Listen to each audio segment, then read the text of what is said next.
Kita bertemu kembali di pelajaran prakarya di kelas 10 semester 2. Materi kita kali ini adalah wirausaha kerajinan dengan inspirasi objek budaya lokal. Tujuan pembelajaran kita adalah memahami perencanaan usaha kerajinan dengan inspirasi objek budaya lokal.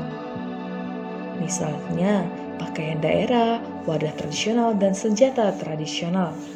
Menyusun perencanaan usaha kerajinan dengan inspirasi artefak atau objek budaya lokal, misal pakaian daerah, wadah tradisional, dan senjata tradisional, yang meliputi ide dan peluang usaha, sumber daya, administrasi, dan pemasaran teknologi dan prosedur berkarya. Amatilah gambar berikut ini. Berdasarkan gambar tersebut, ajukanlah pertanyaan yang berkaitan dengan ide pembuatan kerajinan dari artefak yang banyak menghiasi rumah tinggal, rumah makan, atau tempat lainnya. Pertanyaan yang Anda ajukan dapat menggunakan format 5W tambah 1H. A. Konsep budaya. Kata kebudayaan berasal dari bahasa Sanskerta, yaitu budaya. Kata budaya adalah bentuk jamah dari budi yang berarti budi atau akal. Secara etimologis, kata kebudayaan berarti hal-hal yang berkaitan dengan akal. Warisan budaya non-bendawi merupakan konsep ataupun karya yang bertujuan untuk memenuhi kebutuhan rohani maupun kebutuhan yang kasat mata. Contohnya adalah cerita rakyat, mitos, simbol tarian, dan upacara adat. Seiring perkembangan zaman, kebutuhan tersier manusia tumbuh dan berkembang, seperti batik untuk memenuhi kebutuhan sandang, keris atau senjata untuk memenuhi kebutuhan pertahanan, angklung untuk kebutuhan berkesenian atau musik, pertunjukan wayang kulit untuk memenuhi kebutuhan hiburan. B. Jenis kerajinan lokal benda. Sejalan dengan pesatnya perkembangan ilmu, pengetahuan, dan teknologi, seni kerajinan di Indonesia telah mengalami perkembangan, sehingga kerajinan menjadi sebuah keterampilan, warisan nenek moyang yang berupa karya seni dan budaya yang beraneka ragam. 1. Produk kerajinan berdasarkan matra atau dimensi. A. Produk kerajinan 2 dimensi, yaitu karya kerajinan yang mempunyai dimensi panjang dan lebar, sehingga memiliki keluasan. Contohnya, properti pakaian adat, kain batik, dan tenun kain. Ini adalah contoh gambar. B. Produk kerajinan 3 dimensi, yaitu kerajinan yang mempunyai dimensi panjang, lebar, dan tinggi, sehingga dapat diketahui massa atau volumenya. Contohnya, gerabah seperti kendi, guci, keramik, batu, arsitektur, dan benda pakai lainnya. Ini di bawah ini adalah contoh dari gambar kendi dan guci. 2. Produk kerajinan berdasarkan material. A. Batik. Batik merupakan istilah untuk menamai suatu karya tekstil yang terbentuk dari 2 kata, yaitu amba yang berarti menulis dan tik yang berarti titik. Dari gabungan kata amba dan tik terbentuklah kata ambatik. B. Wayang. Wayang merupakan cerita yang membedah filosofi kehidupan. Wayang dikategorikan sebagai seni pertunjukan kisah Ramayana dan Mahabharata. Dalam bahasa Jawa, kata wayang berarti bayangan. Pertunjukan wayang dipimpin oleh seorang dalang yang menceritakan serta memainkannya dan dibantu oleh beberapa orang penabuh gamelan sebanyak 1-2 orang dan diiringi oleh waranggana sebagai vokalisnya. Fungsi dalang adalah untuk mengatur jalannya pertunjukan secara keseluruhan.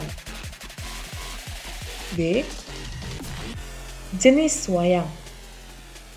1. Ada wayang kulit. Kata purwa dipakai untuk membedakan wayang jenis ini dengan wayang kulit yang lainnya. 2. Wayang klitik. Wayang klitik adalah wayang yang terbuat dari kayu. Klitik terbentuk pipih seperti wayang kulit. 3. Wayang golek. Wayang golek terbuat dari boneka kayu. 4. Wayang beber. Wayang beber adalah seni wayang berbentuk lembaran-lembaran yang dibentuk menjadi tokoh-tokoh dalam cerita wayang. 5. Wayang orang. Wayang orang atau wayang wong adalah wayang yang dimainkan dengan menggunakan orang sebagai tokoh dalam cerita wayang tersebut. Wayang suket. Wayang suket merupakan bentuk tiruan dari berbagai figur wayang kulit yang terbuat dari rumput. C. Keris. Keris merupakan senjata tikam dengan jenis golongan belati. Keris memiliki ujung yang runcing dan tajam pada kedua sisinya. Dengan banyaknya fungsi budaya yang dikenal di kawasan Nusantara, bagian barat dan tengah. D. Noken. Noken merupakan tas tradisional masyarakat Papua dan hanya masyarakat Papua yang diperbolehkan untuk membuat tas tersebut. Cara membawa tas. Noken berbeda dengan cara membawa tas pada umumnya. Noken dibawa dengan menggunakan kepala dan terbuat dari serat kulit kayu. E. Angklung. Angklung adalah alat musik multisional atau bernada ganda yang terbuat dari bambu. Cara memainkannya cukup mudah, hanya dengan menggoyangkan badan angklung akan langsung mengeluarkan suara. Sejak bulan November 2010, angklung sudah terdaftar sebagai karya agung warisan dari budaya lisan dan non-bendawi dari UNESCO. F. Ornamen. Salah satu ornamen yang sering ditemukan adalah ornamen masjid. Ornamen masjid merupakan salah satu elemen penting berupa hiasan atau dekorasi ukiran dan kaligrafi yang terdapat pada bangunan arsitektur masjid, baik interior maupun eksterior. G. Candi. Candi adalah sebuah bangunan, tempat ibadah atau bangunan peninggalan dari agama Hindu-Buddha. Candi juga sering dijadikan sebagai tempat pemujaan dewa-dewa. Pada bagian arsitektur, candi dihiasi dengan berbagai pola ukiran dan pahatan berupa relief. C. Sistem produksi kerajinan dengan inspirasi budaya lokal. Benda. Produk kerajinan batik. Inspirasi produk dari budaya lokal yang banyak dikembangkan hingga menjadi komoditi dari tiap daerah adalah produk batik yang banyak ditemukan, khususnya di kota-kota seperti Jawa dan Bali. Cara pengerjaan kerajinan batik adalah dengan cara menutup bagian-bagian tertentu dengan lilin malam agar bagian itu tidak terwarnai ketika kain dicelupkan pada larutan pewarna. Batik dapat dibuat dengan cara menuliskan lilin pada kain dengan menggunakan cantik, sehingga disebut batik tulis. A. Bahan-bahan yang digunakan untuk membuat batik tulis sebagai berikut. 1. Kain. 2. Lilin malam. 3. Pewarna tekstil. B. Alat-alat yang digunakan untuk membuat batik tulis sebagai berikut. 1. Kompor atau tungku api. 2. Wajan. 3. Cantik. 4. Bak pewarna. 5. Tungku api. 6. Wajan besar. Membuat pola pada kain dan mencanting dalam membuat kain batik yaitu sebagai berikut.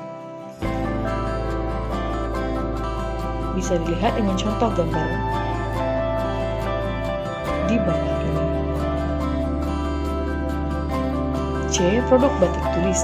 Batik merupakan warisan budaya Nusantara yang memiliki mutu yang tinggi. Hingga kini, batik masih terus digemari oleh masyarakat luas, baik dari dalam negeri maupun mancanegara. Saat ini, pewarna yang digunakan dalam pembuatan batik lebih modern, seiring dengan banyaknya permintaan pasar dan teknologi tekstil yang semakin maju. Produksi kain batik pun semakin meningkat. D. Perencanaan usaha. Perencanaan dan perancangan usaha merupakan faktor yang cukup menentukan karena akan dipandu dari proses awal usaha hingga berjalannya usaha. 1. Perancangan desain. Perancangan desain produk kerajinan umumnya fokus pada fungsi pokok benda kerajinan, yaitu fungsi pakai atau terapan dan kebutuhan untuk keindahan atau estetika. 2. Sistem produksi. Sistem produksi merupakan suatu rangkaian dari beberapa elemen yang saling berhubungan dan saling menunjang antara satu dan yang lainnya untuk mencapai suatu tujuan tertentu. Salah satu contohnya lingkungan kerja dari para karyawan. E. Pengelolaan sumber daya usaha kerajinan. Entrepreneur atau wirausahawan menurut Encyclopedia of Americana dapat didefinisikan sebagai seseorang yang berani mengambil resiko dengan menyatukan berbagai fungsi produksi, termasuk modal, bahan baku, tenaga kerja, dan menerima imbalan dalam bentuk laba dari nilai pasar yang dihasilkannya. 1. Manusia. Faktor yang paling menentukan keberlangsungan usaha adalah manusia. Manusia memiliki peranan yang sangat penting dalam penentuan visi dan misi, demi terwujudnya rencana jangka pendek maupun jangka panjang perusahaan, karena manusia adalah makhluk pekerja. 2. Uang atau dana. Uang merupakan salah satu unsur yang tidak dapat dipisahkan dari kehidupan manusia. Uang merupakan alat tukar dan alat pengukur nilai. Pengertian uang dalam ekonomi tradisional didefinisikan sebagai alat tukar yang dapat diterima secara umum. Transaksi jual beli terjadi karena ada kesepakatan dari kedua belah pihak. Oleh karena itu, uang merupakan unsur yang penting dalam mencapai tujuan, karena segala sesuatu harus diperhitungkan secara rasional. 3. Material fisik. Perusahaan besar atau home industry yang bergerak di bidang produksi berbahan lunak umumnya tidak menghasilkan sendiri bahan mentah yang dibutuhkan, melainkan membelinya dari pemasok di luar perusahaan. Seorang manajer berusaha untuk memperoleh bahan mentah yang berkualitas baik dengan harga yang relatif murah, dengan menggunakan cara pengangkutan yang juga tidak memakan banyak biaya dan aman. 4. Teknologi atau peralatan. Pada industri kerajinan dengan bahan lunak khususnya keramik, peranan mesin pengolahan tanah liat sangat penting. Di samping menggantikan tenaga manusia, mesin memiliki peranan mempercepat proses pengolahan material. F. Menentukan fungsi dan kualitas produk kerajinan. 1. Bentuk. Seorang pengrajin harus menguasai unsur-unsur seni seperti garis, tekstur warna ruang bidang, serta prinsip-prinsip seni seperti irama, keseimbangan, kesatuan, harmonisasi, kontras, dan sebagainya. 2. Fungsi.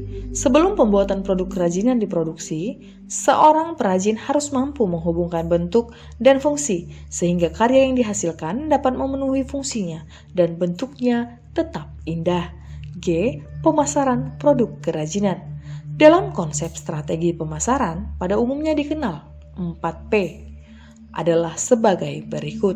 1. Produk atau produk barang dan jasa. 2. Price atau harga. 3. Place atau tempat. 4. Promotion atau promosi. H. Evaluasi kegiatan usaha kerajinan. Melakukan evaluasi kinerja harus dilakukan dengan cara yang adil, konsisten, dan objektif, sehingga kepentingan karyawan dapat terlindungi. Evaluasi kinerja dapat dilakukan dengan rapat dalam satu ruangan. Demikianlah pembelajaran kita kali ini. Terima kasih telah belajar bersama dengan sahabat berkarya. Jangan lupa tekan tombol di bawah ini, tombol subscribe, like, komen, dan share.